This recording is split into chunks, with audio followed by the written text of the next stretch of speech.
Bonjour mes chers élèves de la classe de 3e. Aujourd'hui, je propose quelques exercices d'encadrement pour vous aider à bien comprendre la notion d'encadrement au niveau de la 3e et pour vous permettre également de bien préparer votre devoir commun. Alors, on va commencer par un premier exemple. On nous dit que, sachant que racine de 3 est compris entre 1,732 et 1,733, donnons l'encadrement de A, le nombre A, qui est cette racine de 3 moins 12 par deux décimaux consécutifs d'ordre 2. Ça signifie que notre résultat final doit avoir à gauche un nombre décimal avec deux chiffres après la virgule et à droite également un nombre décimal à deux chiffres après la virgule, mais de sorte que les deux nombres décimaux soient consécutifs, qui se suivent. Alors, allons-y. Alors, comprenez bien que lorsqu'on vous donne l'encadrement, c'est parce qu'au niveau de l'encadrement, il y a déjà un premier problème. Parce que vous avez dans l'énoncé 7 racines de 2, racine de 3, pardon. Mais racine de 3 est un nombre irrationnel. Ça veut dire que sa valeur décimale est approchée. C'est-à-dire qu'on ne peut pas l'écrire avec tous les chiffres après la virgule. C'est pour ça qu'il y a un essai d'encadrement. Et donc, dans un essai d'encadrement, vous avez la racine carrée, et ça sera très souvent le cas pour vous. Vous devez commencer l'encadrement déjà avec l'encadrement de racine de 3 qu'on vous donne. On vous doit donner l'encadrement de racine de 3 ici, avec 3 chiffres après la virgule. Et vous voyez bien que les deux nombres décimaux se suivent. 1,732, 1,733. Vous voyez bien que 732, après 732, nous avons 733. Donc ces deux nombres-là se suivent. Et ça, c'est l'encadrement de racine de 3. Mais comme vous voulez avoir dans votre résultat 7 racines de 3, il vous suffit de multiplier toute votre inégalité que vous avez là par 7. C'est la première chose à faire. En multipliant par 7, vous êtes sûr d'avoir au milieu 7 racines de 3. Parce que l'objectif, c'est que, en fin de compte, à la fin de votre encadrement, vous devez retrouver exactement au milieu le nombre A qu'on vous a présenté, qui est là. Donc, en multipliant par 7, comme 7 est un nombre positif, vous multipliez chaque partie de l'inégalité par 7. Donc, le premier nombre par 7, au milieu par 7, et le nombre de droite par 7 également. Vous prenez votre calculatrice, vous calculez, et vous obtenez 12,124 pour le calcul du premier nombre. 7 racines de 3. Racine de 3 fois 7 peut s'écrire simplement 7 racines de 3. Et on obtient 12,131.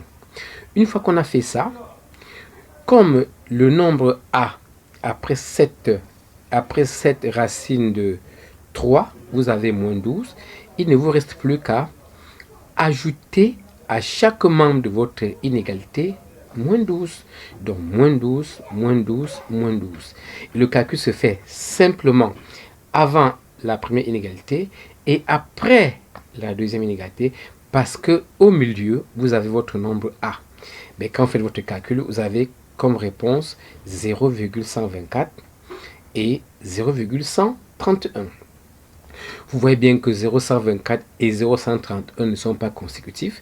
Vous devez alors à ce moment-là respecter la consigne de l'énoncé, puisque l'énoncé vous demande le résultat avec deux décimaux consécutifs d'ordre 2, c'est-à-dire deux chiffres après la virgule.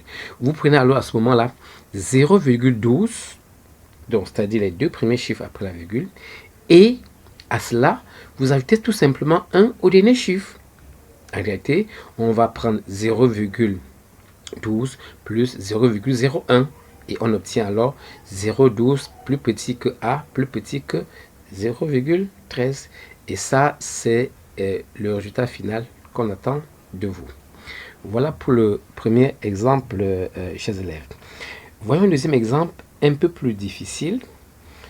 nous avons toujours l'encadrement de racine de 3 comme référence de départ, mais nous avons ici le nombre que nous voulons encadrer, c'est moins 8 racine de 3. Il faut faire très attention quand vous avez un nombre négatif devant la racine du nombre que vous voulez encadrer. C'est-à-dire que dans l'encadrement, vous avez moins un nombre avec la racine. Eh bien, il faut faire très attention. Le départ, on va toujours multiplier par le nombre qui est devant la racine, mais sauf que ce n'est pas 7, c'est moins 8. C'est un nombre négatif. Je vais insister beaucoup sur cette partie parce que les élèves n'y arrivent pas souvent pour la simple raison qu'ils perdent de vue qu'ils sont en train de multiplier les membres d'une inégalité par un nombre négatif.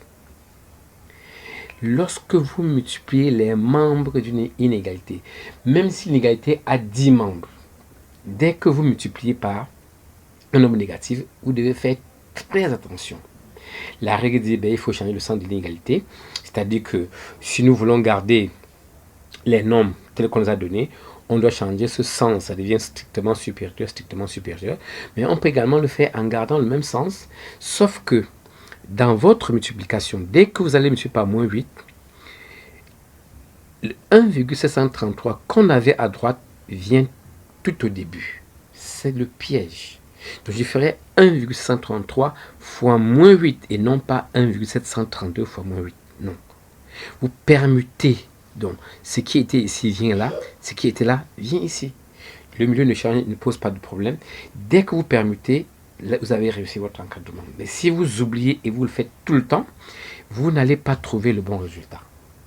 J'insiste de nouveau, lorsque vous allez multiplier les membres d'une inégalité par un nombre négatif, n'oubliez pas de changer le sens de l'inégalité. Mais ça se fait tout simplement en prenant le nombre qui est à droite. Dès que je fais ma multiplication, ce nombre-là vient à gauche et le nombre de gauche vient à droite. Une fois qu'on a fait ça, on effectue l'opération, on obtient donc moins 13,864 et puis moins 13,856. Et après cela, on continue comme on l'a fait dans le premier exemple, on ajoute 5 à tout le monde, puisqu'après moins 8 racines de 3, la partie qui manque pour le nombre B, c'est plus 5, donc on fait plus 5 à tout le monde.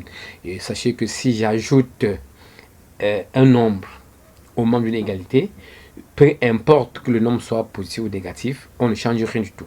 Donc voyez-vous, on a fait plus 5, plus 5, plus 5, on n'a rien changé du tout. Vous faites donc l'opération et vous trouvez le résultat final. On voit donc au milieu, on a B.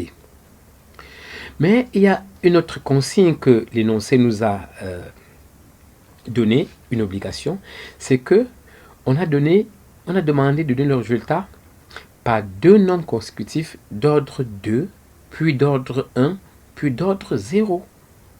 Donc, à l'ordre 2, ça veut dire 2 chiffres après la virgule. Ben, vous prenez vos 2 chiffres après la virgule, et vous voyez, ça va sans problème. Bon, quand vous prenez un chiffre, il faut comprendre que le moins qu'il y a devant, vous avez moins 8,8. Regardez que c'est écrit moins 8,7 et non pas moins 8,9.